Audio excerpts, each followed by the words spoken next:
Hello student, स्वागत है आपका आईसीटी वर्चुअल क्लासेस में। मैं हूं कविता, आपकी साइंस टीचर। उम्मीद करती हूँ आप सभी अच्छे होंगे और स्वस्थ होंगे। तो क्लास हम कंटिन्यू करेंगे अपना चैप्टर जिसका नाम है लाइफ प्रोसेसेस। यहाँ पे पहले हमने पढ़ा था न्यूट्रिशन के बारे में, जिसमें हमने फोटोसिंथेसिस के बारे में जाना। आज हम यहाँ पे बात करेंगे डाइजेशन के बारे में। तो आइए चलते हैं स्मार्ट बोर्ड की तरफ।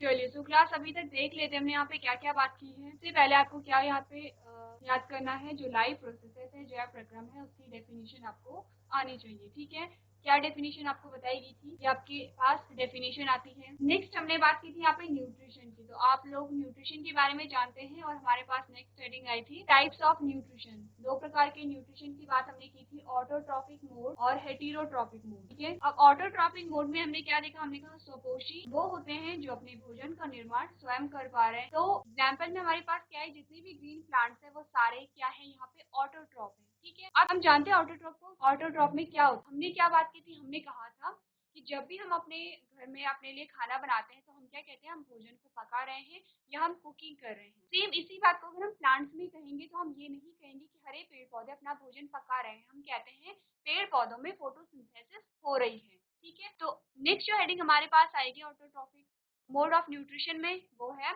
फोटोसिंथेसिस। तो हमने कहा फोटोसिंथेसिस क्या है, वो प्रोसेस है, वो प्रक्रिया है जिसके द्वारा पेड़ पौधे अपने भोजन का निर्माण करते हैं। ठीक है, अब आप जानते हैं कि पेड़ पौधों में भोजन बनने की प्रक्रिया को हम क्या कह रहे हैं, फोटोसिंथेसिस कह रहे हैं। ये बात क्लियर है। चलिए, नेक्स्ट हमने बात की थी यहाँ पे रॉ मटेरियल की, कि जो फोटोसिंथेसिस है, प्रकाश संश्लेषण है, उसके लिए कच्ची सामग्री यहाँ पे क्या क्या है, क्या क्या हमने यहाँ पे बात की थी। सबसे पहले आपको बताया गया है सनलाइट यानी कि सूर्य का प्रकाश। ठीक है, सेकेंड हमने कहा क्लोरोफिल यानी कि हरित लवक जिसे हम कहते हैं। उसके बाद हमने कहा है कार्बन डाइऑक्साइड, और लास्ट हमारे पास आता है वाटर यानी कि जल या पानी। अब आपको क्या ध्यान रखना है कि ये जो चारों चीजें हैं, कितनी चीजें हमने आपको बताई हैं, ये है 1, 2 और 4। तो कितने प्रकार के रॉ मटेरियल यहाँ पे प्लांट्स यूज करते हैं, हमने कहा 4 प्रकार के रॉ मटेरियल, 4 प्रकार की कच्ची सामग्री पेड़ पौधे यूज करते हैं अपने भोजन को बनाने के लिए। अब आपको ये पता करना है चारों चीजें कहाँ से आती है। हमने कहा जो सनलाइट होती है वो कहाँ से आएगी, सूर्य से आएगी। लेकिन इस सूर्य की रोशनी को पेड़ पौधे कैसे अवशोषित करते हैं, तो आप यहाँ पे पढ़ेंगे जो क्लोरोफिल होता है वो क्या करता है, सूर्य के प्रकाश को अवशोषित करने में पौधे की मदद करता है। ठीक है, आपको क्लोरोफिल का जो कार्य है वो पता चले। नेक्स्ट हमने बात की है कार्बन डाइऑक्साइड की। तो कार्बन डाइऑक्साइड यहाँ पे कैसे एंटर करता है प्लांट में, हमने कहा स्टोमेटा यानी कि रंध्रों के द्वारा जो कार्बन डाइऑक्साइड गैस है वो पौधे में प्रवेश करती है। ठीक है, कार्बन डाइऑक्साइड भी पौधे को मिल गई है। नेक्स्ट हमने अगर यहाँ पे वाटर की बात करें, अगर हम यहाँ पे वाटर यानी कि जल की बात करें, तो हमने क्या बात की है, हमने कहा है कि जो पानी है वो कहाँ से अवशोषित होता है, पेड़ पौधों की जड़ों से अवशोषित। ये सारी चीजें हम डिस्कस कर चुके हैं, ये आपने नोट भी किया होगा और आप पढ़ के भी आए होंगे। तो जो मेन इवेंट है फोटोसिंथेसिस के, उसमें क्या क्या आपको बताया गया है, उसमें यही आपको बताया गया है कि जो रॉ मटेरियल है पेड़ पौधों से कहाँ कहाँ से अवशोषित करते हैं। मैंने आपको क्या बताया था प्रीवियस लेक्चर में, मैंने कहा था कि आपको क्या ध्यान रखना है, एक तो फोटोसिंथेसिस की डेफिनेशन आपको याद रखनी है, सेकंड आपको डायग्राम याद रखना है। आपकी बुक में डायग्राम दिया गया है, ये जो डायग्राम है इस डायग्राम में क्या आपको बताया गया है, आपको एक प्लांट बताना है, साथ ही आपको क्या बताना है, यहाँ पे जो सनलाइट है वो पेड़ पौधे से अवशोषित कर रहे हैं, कार्बन डाइऑक्साइड भी अवशोषित कर रहे हैं, यहाँ पे जल भी अवशोषित कर रहे हैं, और जो क्लोरोफिल है वो कहाँ है, पत्तियों में पाया जा रहा है। ठीक है, और प्रोडक्ट यहाँ पे क्या बना, ग्लूकोज बना है, प्लस यहाँ पे और क्या बना है, ये जो ऑक्सीजन है, ग्लूकोज प्लस ऑक्सीजन बना है। तो जो मेन प्रोडक्ट है वो क्या है, ग्लूकोज है। ग्लूकोज का फॉर्मूला क्या है, C6H12O6। ठीक है, अब यहाँ पे जो पेड़ पौधों का भोजन है वही ग्लूकोज है, जो ऑक्सीजन है वो क्या है, पेड़ पौधों के लिए अतिरिक्त है। इसीलिए पेड़ पौधे क्या करते हैं, ऑक्सीजन को रिलीज कर देते हैं, छोड़ देते हैं, और इसी ऑक्सीजन को हम क्या कर रहे हैं, यूज कर रहे हैं। ये बात यहाँ तक क्लियर है। चलिए, अब हमने कहा था आपको स्टोमेटा के बारे में थोड़ा पढ़ना है। स्टोमेटा का डायग्राम आपके पास आ सकता है। क्या कर रहा था स्टोमेटा, सबसे पहले मुझे ये बताइए। चलिए, जीआईसी थानो अपना माइक लीजिए। Good morning ma'am. Good morning, आपका नाम क्या है? आर्यन मैम। आर्यन। अच्छा, ये बताइए, अभी हमने स्टोमेटा यानी कि रंध्रों की बात की है, तो ये बताइए कि आपने सबसे पहले देखे हैं क्या पत्तियों में जो छोटे छोटे स्टोमेटा होते हैं या रंध्र होते हैं? जीआईसी दुकान है, अपना माइक ऑन कीजिए। Good morning ma'am. Good morning, आपका नाम क्या है? बबीता रौतेला। ठीक है बबीता। बबीता, ये बताइए कि जो स्टोमेटा है, जो रंध्र है जिसके बारे में हम पढ़ रहे हैं, उसका कार्य क्या पढ़ा अभी हमने? मैम, कार्बन डाइऑक्साइड लेना और ऑक्सीजन निकालना। ओके, वेरी गुड, बहुत अच्छा। चलिए, आपको पता है कि स्टोमेटा का क्या कार्य होता होता है, रंध्र का क्या कार्य होता है। अब आपको थोड़ा सा उसका जो डायग्राम है वो ध्यान रखना। हमने कहा ये क्या है, स्टोमेटा, और कैसा स्टोमेटा है, ये क्लोज है यानी कि बंद है, ठीक है। हमने कहा कैसा है, बंद है। अब अभी यहाँ पे कोई भी गैसेस एक्सचेंज नहीं होगा, यानी कि जो कार्बन डाइऑक्साइड है वो अंदर नहीं आएगी और जो ऑक्सीजन है वो बाहर नहीं जाएगा। अब क्या होता है, यही स्टोमेटा ओपन हो जाते हैं इस प्रकार से ये ओपन हो गए हैं, ठीक है। अब क्या होगा, बाहर से यहाँ पे CO2 इजिली आएगी और अंदर से जो ऑक्सीजन है वो बाहर आ जाएगी। सिंपल सा ये डायग्राम है स्टोमेटा का। अगर आपको पूछा जाए कि जो स्टोमेटा है उसका डायग्राम बनाइए, तो आप इस प्रकार से ये बना सकते हैं। साथ में जो गैसेस एक्सचेंज कैसे हो रहे हैं, यानी कि गैसीय जो विनिमय है वो किस प्रकार से हो रहा है, ये भी आप बता सकते हैं। चलिए, GIC 84, बच्चे अपना नाम बताओ। नेहा। ठीक है नेहा। नेहा ये बताइए, आप पाचन तंत्र या डाइजेस्टिव सिस्टम के बारे में क्या जानते हैं, जितना भी जानते हैं मुझे बताइए। थोड़ा सा क्वेश्चन चेंज कर देती हूँ। आप ये बताइए, पाचन किसे कहते हैं, यानी कि जो डाइजेशन है, डाइजेशन किसे कहते हैं। क्लास 7th में हमने चैप्टर पढ़ा था जिसमें हमने डाइजेशन के बारे में पढ़ा था, तो आपको कितना पता है, जो भी आपको पता है बताइए। नेहा आपको आता है? मैम ठीक है, कहिए। मैम पाचन में जो हम खाना खाते हैं वो उसका डाइजेशन अच्छा, होता है। ठीक है। जो आपके नेक्स्ट में जो बच्ची बैठी है उन्हें माइक दीजिए। Good morning ma'am. Good morning बच्चे, नाम क्या है आपका? हेलो मैम, आपका नाम सपना। क्या है? सपना। सपना ये सपना। बताइए, पाचन किसे कहते हैं? मैम जो हम खाना खाते हैं और वो हमारे शरीर में जाके पचता है उससे पाचन कहते हैं। ठीक है, पचता है। तो ये जो पच रहा है, क्या आप समझते हैं क्या हो रहा होगा हमारी बॉडी में जिससे कि भोजन पच रहा है, जिसे हम भोजन पचना कह रहे हैं। आपको थोड़ा सा आइडिया होगा इस बारे में कि क्या होगा हमारी बॉडी के अंदर, उस भोजन का क्या होता है। चलिए बैठिए, ठीक है, मैं बताती हूँ आपको पाचन किसे कहते हैं। ठीक है, बैठिए। देखिए, अगर पाचन की परिभाषा के बारे में बात करें तो हमने क्या कहा कि जब जटिल भोज्य पदार्थ सरल भोज्य पदार्थों में परिवर्तित हो जाते हैं तो उसे हम क्या कह रहे हैं, पाचन कह रहे हैं। सिंपल सी बात है। देखिए, आप एक रोटी को खाते हैं, ये हमारे पास एक रोटी आ गई है, ठीक है। अब रोटी आ गई है तो हम क्या करते हैं, इस पूरी रोटी को क्या हम एक बार में खा लेते हैं? नहीं, हम इस रोटी के छोटे छोटे टुकड़े करते हैं, ठीक है। हमने इसके छोटे छोटे टुकड़े किए, फिर हम क्या करेंगे, इस रोटी को खाएंगे और इसे चबाएंगे, इसे च्यू करेंगे। हम क्या करेंगे, इसे च्यू करेंगे, चबाएंगे, ठीक है। क्या हुआ, छोटे छोटे पीसेस में तोड़ दिया है। अब इस रोटी को जब हमने चबाया तो ये जो रोटी का टुकड़ा है ये सेमी सॉलिड फेज में आ गया है, यानी कि अर्ध ठोस अवस्था में आ गया है। पहले जब रोटी थी तो पूरी ठोस अवस्था थी, जब हमने उसे चबाया तो अब क्या हुआ, हमारा जो लार है, हमारा जो सलाइवा है उसके साथ मिक्स हो गया है और अर्ध ठोस अवस्था में आ गया है, यानी कि ना वो लिक्विड है ना ही वो क्या है यहाँ पे ठोस है, ठीक है, बीच की अवस्था आ गई है। तो एक जो स्टेप है यहाँ पे डाइजेशन का, वो कंप्लीटिकल ब्रेकडाउन, ठीक है। हमने क्या किया, फिजिकल ब्रेकडाउन का क्या मतलब होता है कि यहाँ पे भौतिक रूप से हमने भोजन को क्या कर दिया है, छोटे छोटे भागों में तोड़ दिया है। ये जो पूरी क्या थी, जटिल अवस्था, कॉम्प्लेक्स फॉर्म थी, ठीक है। पूरी रोटी क्या थी, जटिल अवस्था थी। जब हमने छोटे छोटे टुकड़े किए, हमने उस रोटी को चबाया, अब वो क्या है, पार्शियली सरल अवस्था में आ गया है, यानी कि अभी भी क्या है, इसे और सिंपल होना बाकी है और सरल होना बाकी है। हमने कहा आंशिक रूप से अब सरल हो गया है, ठीक है। जटिल क्या था, पूरी रोटी जटिल है, हमने छोटे छोटे पीस किए, अब सरल रूप में वो रोटी आ गई है। पहले हमने इसे क्या कहा है, फिजिकल ब्रेकडाउन कहा है।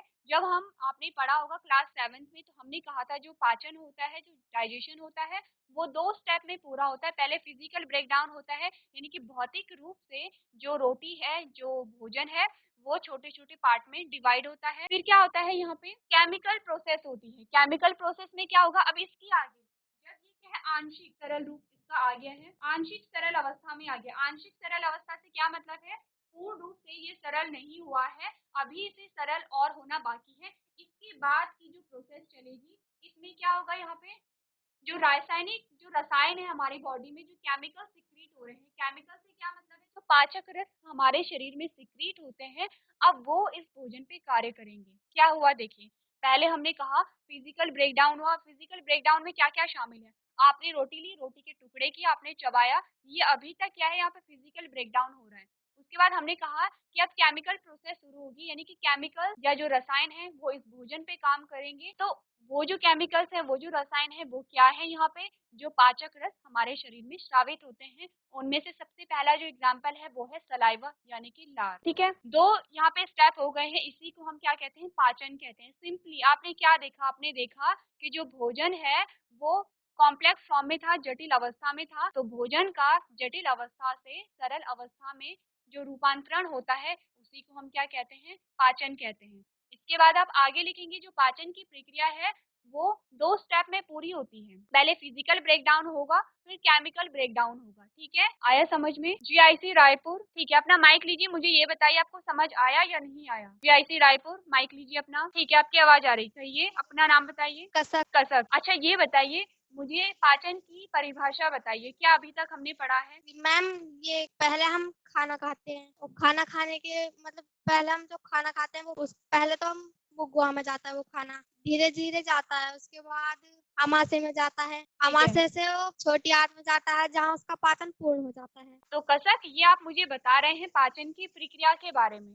अगर आपसे पूछा जाए कि पाचन क्या है, देखिए जब आपको पता होगा पाचन क्या है तब आप उसकी प्रक्रिया के बारे में बात करेंगे। अभी तक हमने सिर्फ इतनी बात की कि पाचन किसे कहते हैं। तो आप डेफिनेशन कैसे लिखेंगे, परिभाषा कैसे बताएंगे? आप किसी को आता है? जीआईसी रायपुर, डेफिनेशन कौन बताएगा मुझे?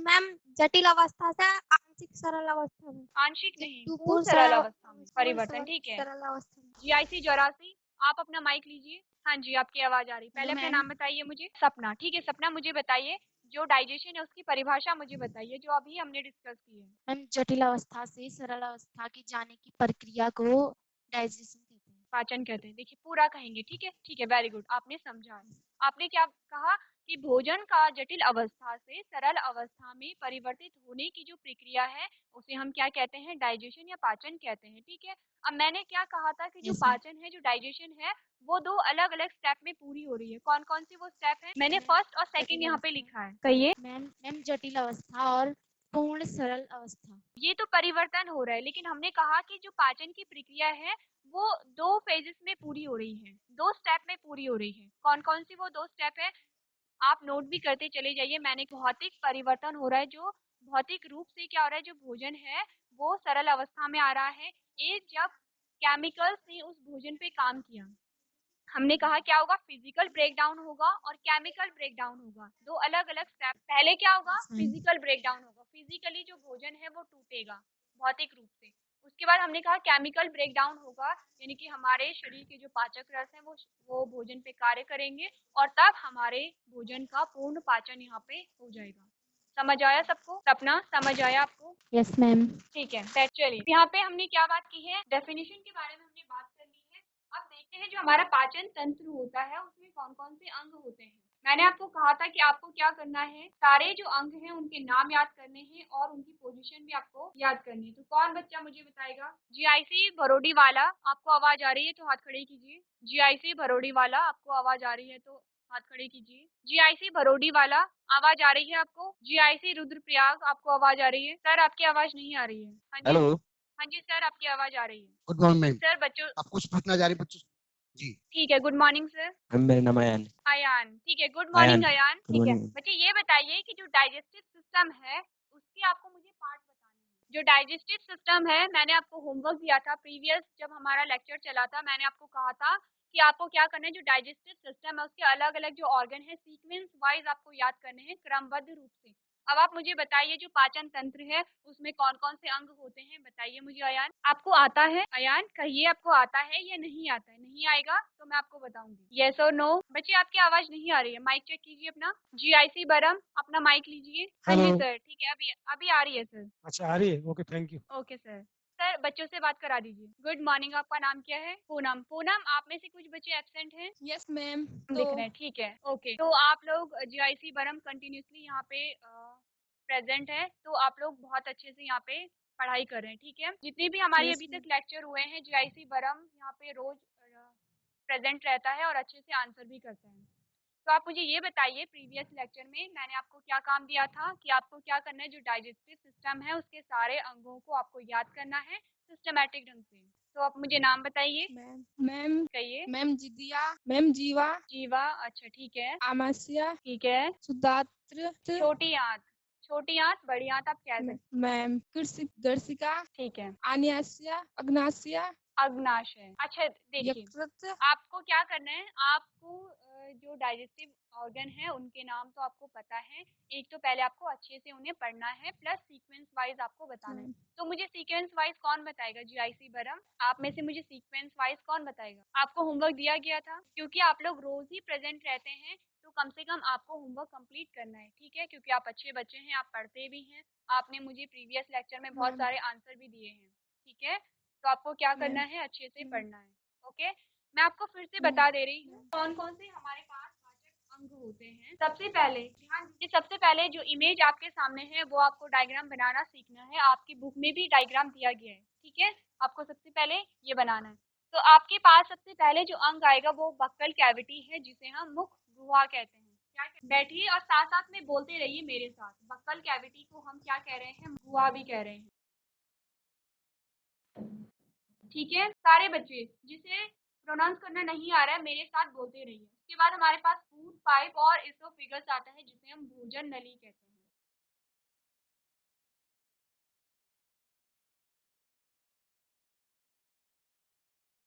नेक्स्ट हमारे पास क्या है? स्टमक आया, जिसे अमाशय हम कह रहे हैं। क्या कहेंगे?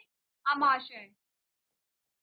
जल्दी से नोट भी कीजिए और बोलते भी रहिए। जीआईसी बरम, आप लोग बच्चे नोट भी करते रहिए। नेक्स्ट हमने कहा स्मॉल इंटेस्टाइन, यानी कि छोटी आंत, जिसे आप क्षुद्रांश कह रहे थे, उसे आप छोटी आंत भी कह सकते हैं। फिर आपने क्या कहा? बड़ी आंत कहा। इसमें अभी हम ग्लैंड की बातें नहीं कर रहे हैं, जो ग्रंथियां हैं उसकी बात हम नहीं कर रहे हैं।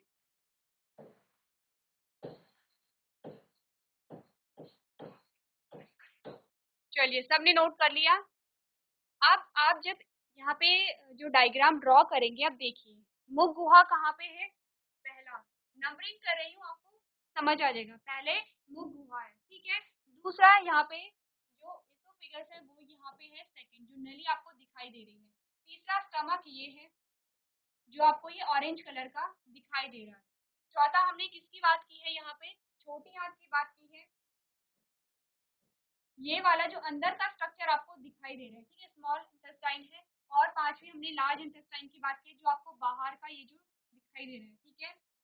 उसके बाद हमने एनएस की बात की है, यानी कि मलद्वार की बात की है। लास्ट वाला जो पार्ट है वो क्या है? यहाँ पे मलद्वार है। आपने ध्यान दिया होगा इस इमेज में अभी भी कुछ ऐसे ऑर्गन हैं जिनके नाम अभी हमने नहीं किए हैं। वो क्या है? यहाँ पे ग्रंथियां हैं, यानी कि ग्लैंड्स हैं, ठीक है? सारे बच्चों ने नोट कर लिया। डायग्राम भी आप ड्रॉ करेंगे, आपकी बुक में डायग्राम होगा, डायग्राम को भी आपको ड्रॉ करना है। जीआईसी दुकाने, माइक लीजिए अपना। Good morning ma'am. Good morning बच्चे। कहिए, आपको कुछ पूछना है? समझ आया आपको जो भी हम पढ़ा रहे हैं? आपको समझ आया? हाँ। क्या समझ आया मुझे बताइए। पाचन तंत्र के बारे में। ठीक है, मुझे बताइए पाचन तंत्र के बारे में आपको कितना समझ आया? क्या क्या अभी तक हमने पढ़ा है? मैम पहले होता है मुख गुहा, हाँ फिर उसके बाद भोजन नली, हाँ, भोजन नली से आमाशय, ठीक आमाशय है, से आप छोटी बताइए। आंत, ठीक है, छोटी आंत से छोटी बड़ी आंत आंत, के बाद, ठीक है, बड़ी आंत और ठीक है, लास्ट उसके में बाद, मलद्वार, ठीक मलद्वार। है। अब मुझे, ठीक है, वेरी गुड, आपने सही बताया। अब मुझे ये बताइए कि पाचन को, अब अगर आपसे पूछा जाए कि क्या डेफिनेशन होती है, क्या परिभाषा होती है, आप क्या बताएंगे?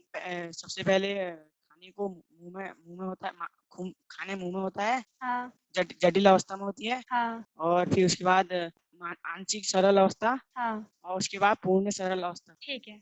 अब शब्दों को कैसे फ्रेम करेंगे? अब देखिए, मैंने आपसे कहा था कि भोजन को जटिल, मेरे साथ बोलिए, भोजन को जटिल अवस्था से सरल अवस्था में परिवर्तित करने की प्रक्रिया को हम पाचन कहते हैं। परिवर्तित करने की प्रक्रिया को पाचन कहते हैं। ठीक है, अब मुझे पूरा बताइए जो अभी हमने पढ़ा है, जो अभी हमने डेफिनेशन बोली है। भोजन को जटिल अवस्था से हाँ, सरल अवस्था में परिवर्तित करने की प्रक्रिया को पाचन पाचन तंत्र कहते हैं। पाचन कहते हैं, ठीक है, वेरी गुड, बहुत अच्छी। याद हो गई आपको डेफिनेशन? हाँ मैम। ओके, याद रहेगी, कल अगर मैं आपसे पूछूंगी तो आपको याद रहेगी। हाँ। ठीक है, वेरी गुड, बैठ। जीआईसी मनुबास, अपना माइक लीजिए। Morning ma'am. गुड मॉर्निंग बच्चे, अपना नाम बताइए। My name is Sunita Kaur. ठीक है बच्चे, मुझे ये बताओ आपको समझ आया अभी तक जो भी हमने पढ़ा है? मैम पाचन तंत्र के बारे में पढ़ा है मैम। ठीक है, वेरी गुड, पाचन तंत्र के बारे में हम पढ़ रहे हैं। अब आप ये मुझे बताइए कि हमने पाचन तंत्र के अलग अलग अंगों के यहाँ पे नाम लिखे हैं, आपको नाम याद हो गए हैं? Yes ma'am. ठीक है, मुझे पढ़ के बताइए, मैं आप स्लाइड हटा रही हूँ। ठीक है, भोजन नली, ठीक है, ओके, छोटी आंत, बड़ी आंत। ठीक है, एक जो अंग है जिसे हमने पढ़ा था अमाशय, आपने वो छोड़ दिया है ना? Yes ma'am. ठीक है, लेकिन एटलीस्ट अमाशय, ठीक है, उसके बाद छोटी आंत, बड़ी आंत और लास्ट में मल द्वार। ठीक है, मुझे समझ आया? यस और नो? Yes ma'am. ठीक है, चलिए, वेरी गुड, एटलीस्ट आपने आंसर किए हैं और आपको जो पाचन तंत्र के कुछ अंगों के नाम याद हैं। ठीक है, तो जिन बच्चों को समझ आया है वो क्या करेंगे, पूजा को भी समझाएंगे। ठीक है, जिन बच्चों को समझ आया है वो क्या करेंगे, घर जाते जाते आप बातें करते करते समझाएंगे पूजा को कि कौन कौन से पाचक अंग यहाँ पे होते हैं। ठीक है बच्चे, अब आपको क्या करना है, फिर से मैं आज वही आपको काम दे रही हूँ, आपको जो डाइजेस्टिव सिस्टम है वो बनाना है, उसके अंगों को आपको याद करना है। ठीक है, अब आपको यहाँ पे क्या दिखाई दे रहा है, डाइजेस्टिव ग्लैंड के बारे में दिखाई दे रहा है। 3 प्रकार की ग्लैंड हम यहाँ पे पढ़ेंगे, 3 प्रकार की ग्रंथियां आती हैं। स्लाइवरी ग्लैंड यानी कि लार ग्रंथि है, लीवर यानी कि यकृत है, और पैनक्रियाज यानी कि अग्नाशय है। ठीक है, अब आपको क्या करना है, जब आप ड्रॉ करेंगे तो ये जो तीनों जो ग्लैंड है इन्हें भी आप यहाँ पे नोट करेंगे, इन्हें भी आप यहाँ पे बनाएंगे। ठीक है, ध्यान से देखिए अपनी इमेज को और यहाँ पे ड्रॉ कीजिए। आपके लिए घर के लिए जो होमवर्क है वो ये है कि आप श्वसन यानी कि रेस्पिरेशन के बारे में मुझे बताएंगे। जो एक डेफिनेशन होती है या एक जो जनरल इंट्रोडक्शन होता है वो आप सब मुझे देंगे कि रेस्पिरेशन किसे कहते हैं और रेस्पिरेशन में कौन कौन से अंग शामिल होते हैं। ठीक है, सारे बच्चे होमवर्क नोट कीजिए, आपको ये करके लेके आना है। तो क्लास, आज हमने जाना है यहाँ पे पाचन तंत्र के बारे में। तो आप सबको सबसे पहले क्या करना है, जो भी आपको समझ आता है आप मुझे बताएंगे। ठीक है, क्योंकि जब तक आप मुझे नहीं बताएंगे आपको क्या समझ आया क्या नहीं आया तो हम आगे नहीं बढ़ सकते हैं, उसी के अकॉर्डिंग हम आगे बढ़ेंगे। आपको समझ नहीं आता है हम फिर से यहाँ पे रिवाइज करेंगे। ठीक है, तो सारे बच्चे मुझे बताएंगे, डरेगा कोई भी नहीं, क्योंकि आपको यहाँ पे डांटा नहीं जा रहा है, सिर्फ आपके लिए ही हम यहाँ पे हैं। ओके, तो आज के सेशन में हम इतना ही करेंगे। अभी तक क्लास में बने रहने के लिए आपका धन्यवाद।